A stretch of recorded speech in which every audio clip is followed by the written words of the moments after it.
1,00,000 కేసులు పెట్టినా మీరు రాసి పెట్టుకోండి.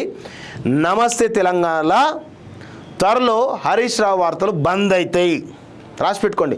హరీష్ రావు వార్తలు గింత చిన్నగా వస్తాయి చూడండి. ఇక్కడ వచ్చింది కదా ఇంత, త్వరలో ఈ మూలకు వస్తుంది. గతంలో బీఆర్ఎస్ పార్టీ అధికారులు ఉన్నప్పుడు ఈయన వార్త ఉండకపోతుండే, ఇప్పుడు రాస్తూ ఉన్నారు. సో ఇప్పుడు ఏమవుతుందంటే ఈయన వార్తను తీసుకపోయి ఈ మూలకి ఎక్కడో వేస్తారు. రాసి పెట్టుకోండి. త్వరలో ఎక్కువ రోజులు పట్టదు, త్వరలోనే ఈయన పని అవుతుంది. 1,00,000 కేసులు పెట్టినా ప్రశ్నించిన ఆపరు. నీకు తెలిసింది దబాయింపు, కేసుల బనాయింపే.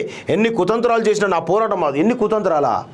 పాపం చక్రధర్ గౌడ్ పైన నువ్వు చేసినటువంటి కుట్రలు కుతంత్రాల కంటే ఆయన ఇబ్బంది పెట్టింది దానికంటే ఇది ఎక్కువనా?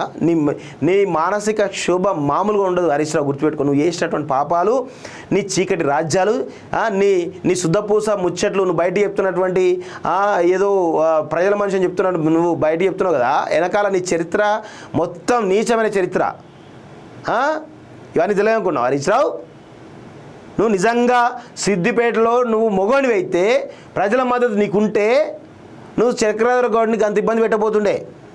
అక్రమంగా ఆయన ఆస్తులను రూపాయి కూడా ఉండకుండా రోడ్డు మీద పడేసారు. ఆయన జీవితాన్ని, ఆయన కుటుంబాన్ని. మీరు మాట్లాడుతూ ఉన్నారు. పాపం ఊరికే ఉంటుందా? కర్మ ఊరికే ఉంటుందా?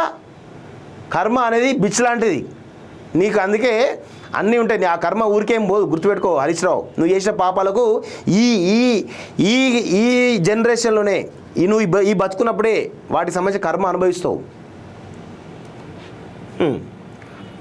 ఉండదు అంత ఉత్తముచ్చట. సో